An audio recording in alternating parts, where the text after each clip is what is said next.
Mesdames, Messieurs, chers amis, je suis très heureuse de vous retrouver. Lorsque Jean-Claude Guérondon m'a expliqué la tenue de ces assises et m'y a invité, m'y a convié, j'en ai été très heureuse et j'ai accepté immédiatement. Et malheureusement, je ne peux pas être avec vous aujourd'hui, mais j'avais envie de passer quelques instants et ce message en est l'opportunité. Vous êtes donc à Clermont-Ferrand, à l'université Blaise Pascal, et je salue tous les participants. C'est vrai que voilà un temps de réflexion avec les Expo-Sciences depuis près de 30 ans maintenant. Vous avez l'occasion de vous retrouver entre acteurs avec un programme très riche, avec des participants dans toute leur diversité, du temps pendant ces 2 journées que vous avez consacré aux échanges. Et je pense que tout cela a été très, très fructueux. Et c'est important parce que vous détenez un capital important, aussi bien en termes d'expérience, de savoir-faire, cette durée pendant laquelle vous avez déjà fait, grâce au temps, la preuve et la légitimité de vos actions.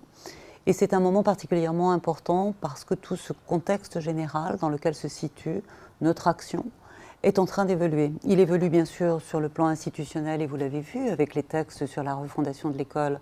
On parle beaucoup aujourd'hui de la transformation des temps éducatifs et je reprends même une des phrases de la loi. La réforme des temps scolaires ouvre de nouvelles perspectives pour les projets pédagogiques scientifiques.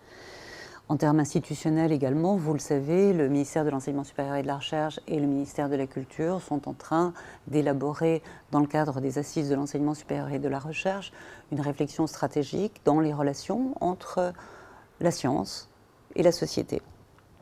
Et même en dehors de ce cadre institutionnel, c'est un contexte important où se place votre réflexion. Bien évidemment, les modes de transmission des savoirs, la façon de les partager, les différents outils qui sont aujourd'hui à notre disposition, les usages qui en ont fait, nous amènent à nous remettre en question sur cette façon de partager, d'entrer dans le dialogue et de recréer cet appétit, cette curiosité pour les sujets de science et de technique. Et les Expo-Sciences ont des atouts dans ce contexte changeant. Votre public, cette capacité à mobiliser les jeunes avec un encadrement dédié à ces manifestations que vous organisez, cette valorisation constante de la démarche scientifique, de la démarche expérimentale, le travail en équipe, en mode projet, sur des durées longues sur lesquelles les jeunes et ceux qui les accompagnent peuvent s'investir complètement.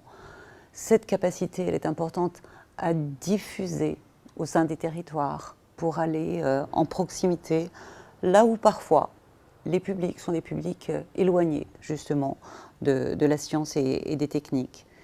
Et puis je crois que vous l'avez montré et vous le portez et vous l'avez discuté, ces valeurs citoyennes qui sont aussi ces valeurs de l'éducation populaire, de tous ceux qui sont dans cette mission de service public, cette patience, des projets longs, ce travail en commun, ce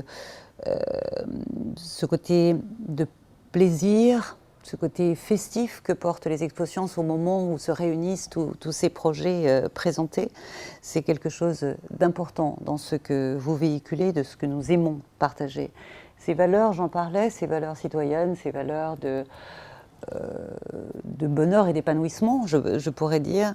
Vous les partagez bien sûr avec le monde de l'éducation populaire et ça vous donne, il faut bien sûr le reconnaître, une place singulière dans l'environnement, cet écosystème de l'ensemble des acteurs qui sont mobilisés sur le partage des savoirs, je veux dire par rapport à des formes plus explicatives, pédagogiques, à des formes plus culturelles, à des formes plus patrimoniales. Je ne vais pas raconter tout ça, vous l'avez vécu pendant ces 2 journées d'échange et vous savez la richesse de ces acteurs mobilisés sur ce champ. Donc un contexte qui change, des valeurs et des forces qui sont les vôtres, et je crois saisir l'avenir comme une opportunité, des perspectives, je crois qu'il y en a. J'évoquais les aspects institutionnels aujourd'hui où on entend cette nécessité de renouveler les formes de dialogue et d'aller à à la rencontre des publics et de les faire participer. Les investissements d'avenir qui se sentent toujours, bien sûr, dans leur mission d'être en soutien à des formes nouvelles de diffusion et de partage des savoirs. Et certains des membres du CIRASTI ou d'autres associations qui sont présents au cours de ces réunions le savent bien, puisqu'ils ont pu bénéficier de certains de ces investissements pour renouveler un petit peu leur façon d'agir.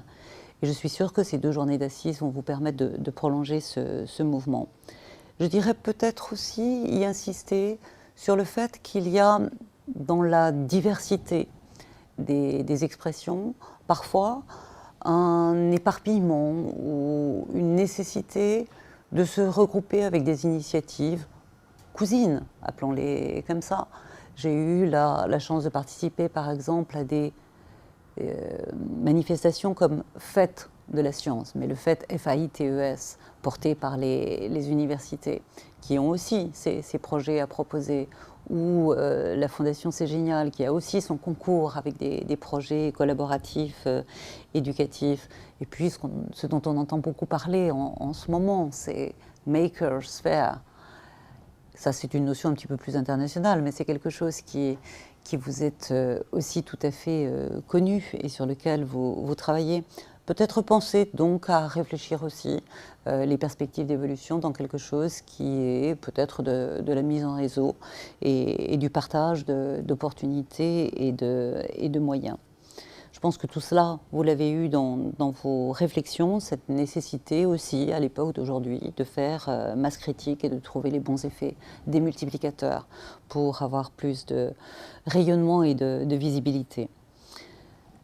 Je voulais terminer, conclure, bien sûr en saluant vos travaux et en espérant pouvoir être à l'écoute de vos conclusions, en vous disant que j'avais reçu il y a quelques semaines une lettre de Pierre Bonton et Jean-Claude Guérondon, nous demandant de pouvoir porter à la connaissance du Conseil national de la culture scientifique et technique ses ambitions, ses perspectives, ses transformations, des Expos Sciences, et nous l'avons donc inscrit à l'ordre du jour du Conseil national de la culture scientifique et technique, dont j'ai l'honneur de le présider depuis sa création.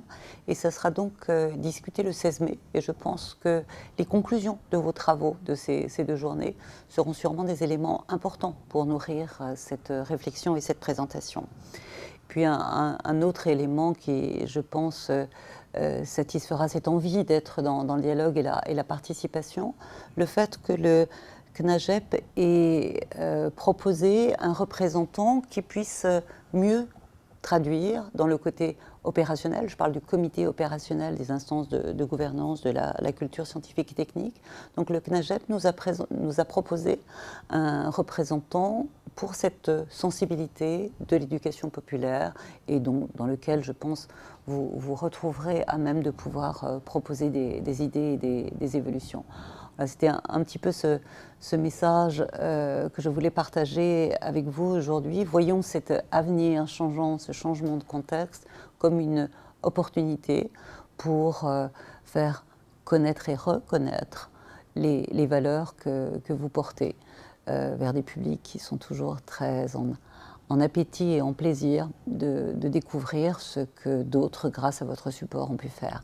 Je vous remercie, je vous souhaite de passer une très bonne fin de journée et bravo d'avoir mis en place cette réflexion qui sera très stratégique.